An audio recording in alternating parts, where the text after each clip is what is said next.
my success with sourdough. Finally. Yay. I figured it out. I can do sourdough bread. I haven't mastered the rolls yet, and I wouldn't say I've mastered the bread, but dogs. But I can successfully make a sourdough loaf. So I'm going to show you how to do it.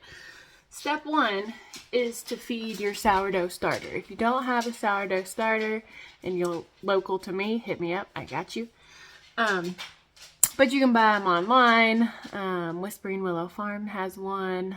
Most of the time they're dried, but they're very easy to make a sourdough starter too. If you want a video of that, I can show that. But what I have here is about 15 grams of sourdough starter. Now, the way I feed my sourdough starter today is probably not what you're gonna want to do regularly. Mine got really acidic, so it's throwing a tantrum. It's hungry, so I'm gonna feed it a lot more than recommended. Usually it's either 1 part sourdough, 1 part bread, 1 part flour, or 1 part sourdough, 2 parts bread, 2 parts water. But today I'm doing 1 part sourdough, 5 parts bread flour, 5 parts water, because it's hungry and it's angry and I'm trying to fix it. But that may not be what you always do. So I've got you angled here at my little kitchen scale, and I'm gonna do, since I've done 15 of the sourdough starter, I'm gonna do 75 of the bread flour. And it also depends on how much you need for your recipe too. Like, you want to make enough starter to have enough for your recipe. So take that into consideration when you're starting your sourdough starter, or feeding it rather. Close enough. And then for simplicity, I'm going to zero it back out and do 75 water. You want a good filtered water, ideally that's been left out overnight.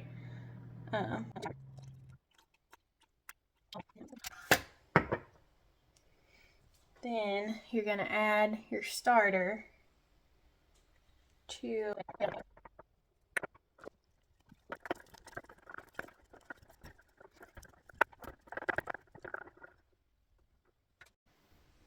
now what you want to do, when you get it all mixed in there, it should be nice and thick.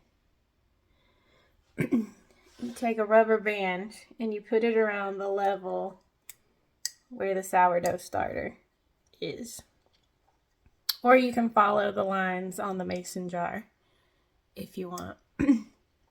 But what this is going to do is just tell you or show you how far your sourdough starter has risen. So you're just going to place a loose lid over the top of it, or however long it takes. It needs to at least double in size before we start using it. And ideally, I'm feeding it now at 10 o'clock.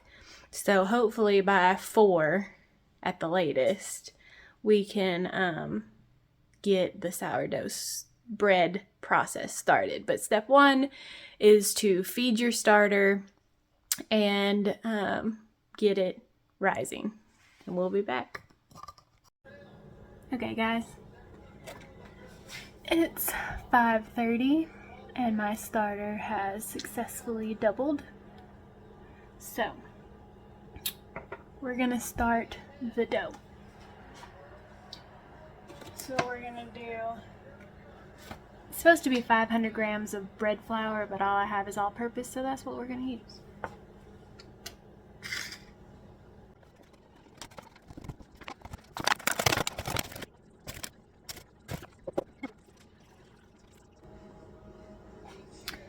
Then we're gonna do 300 grams of filtered water.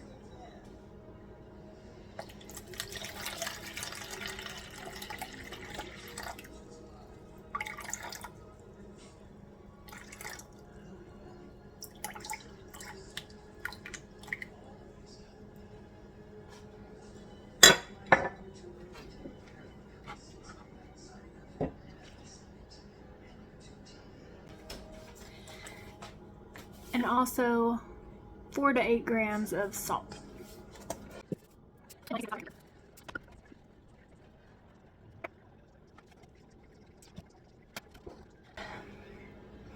And you're just gonna take your hand and mix it up until it's ragged, and I'll show you.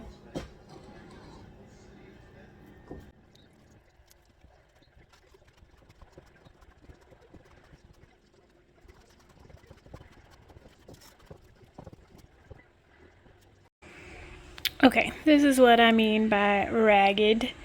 I've got all of the flour incorporated into it, and now I'm going to cover it with a cloth and let it sit for an hour. And I did forget to mention that the towel that you place over it is damp.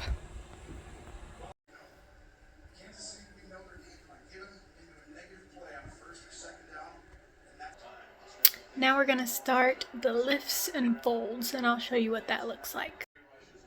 So what we're going to do is pick up from the edge, pull it, and lift it, and fold it over. And we're just going to do this all around, and it's going to be sticky, and that's normal.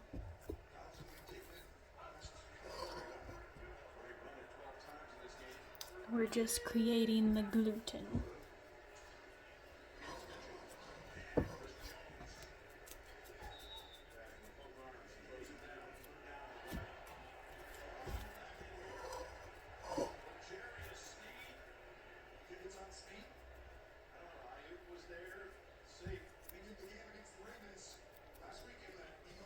Alright, then we're going to set the timer for 30 minutes and do it again.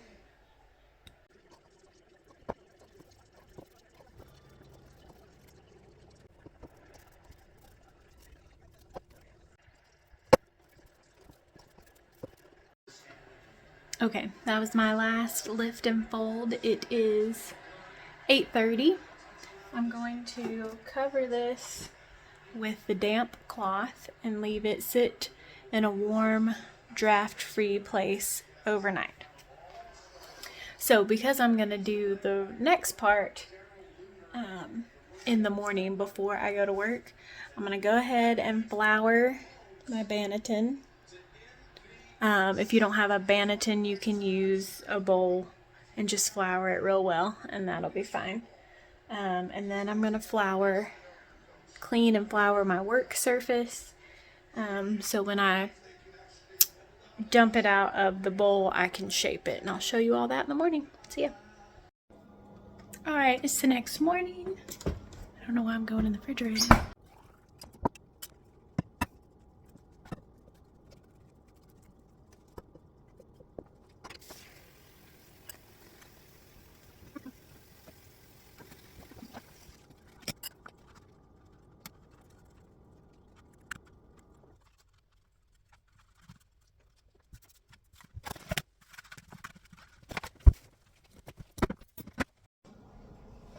Alright, I'm now home from work.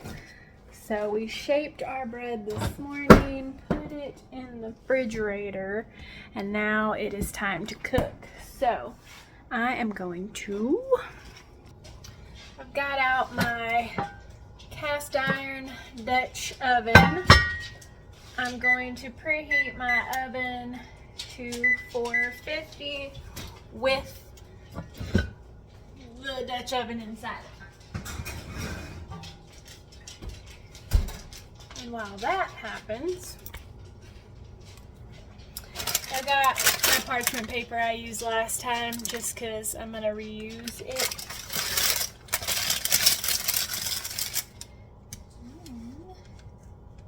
See my pretty sourdough.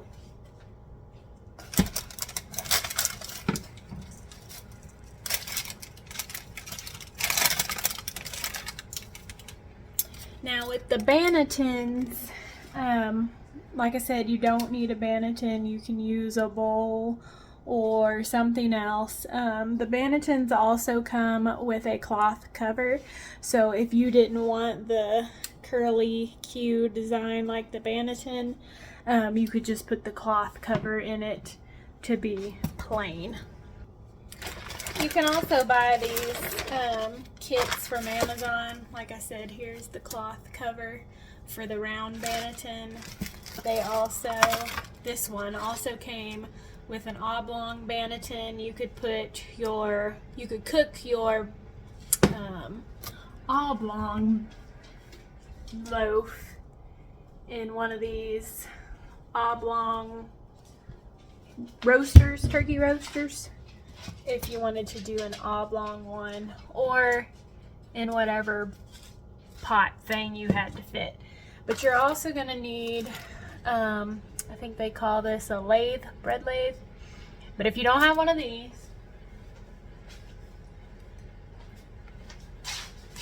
I used an well, it's got dog hair on it right now, anyway, I used a X-Acto knife, which I'm not because I'm going to have my fancy bread lathe. So, and that's how you're going to score it and put your fancy designs on it. This one, come in so you can see it. We're gonna try and put a heart, but you guys, I cannot draw a heart in real life to save my life. So, putting it on a piece of bread is gonna be a challenge.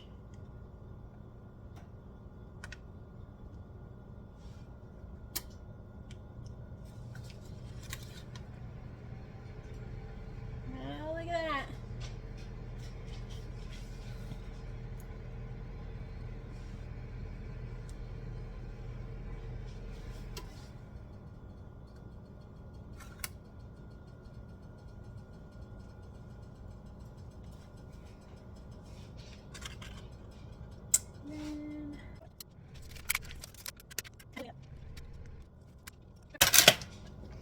So, I did the heart in the middle and then I put a ring around it so maybe the heart would stay intact, and then I did little designs around the side. You pretty much just make it up. Whatever you want to do, get on Google, get on Pinterest, find a design you like, try to emulate it. I've never done a heart before. We'll see what it looks like.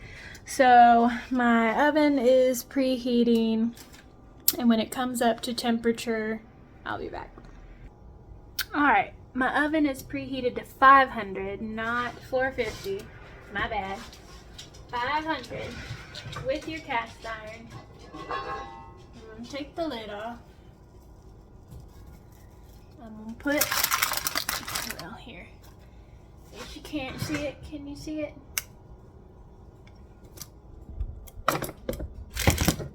Definitely can't see it now. Anyway, take the lid off. Put my bread in. And we're going to spritz it with a little bit of water. And cover it.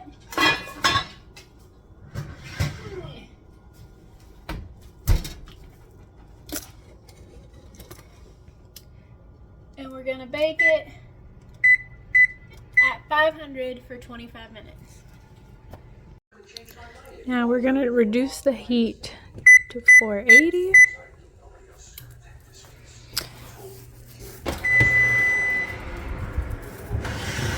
And remove the lid carefully. Ah, like that.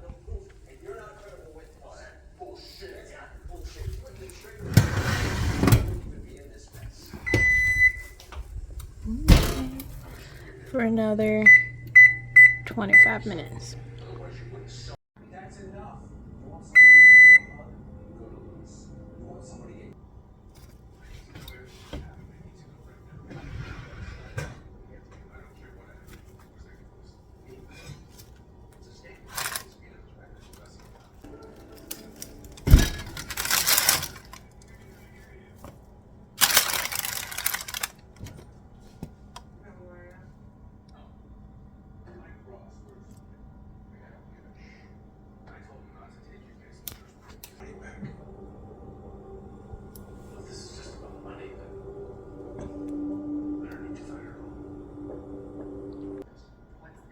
So that's it.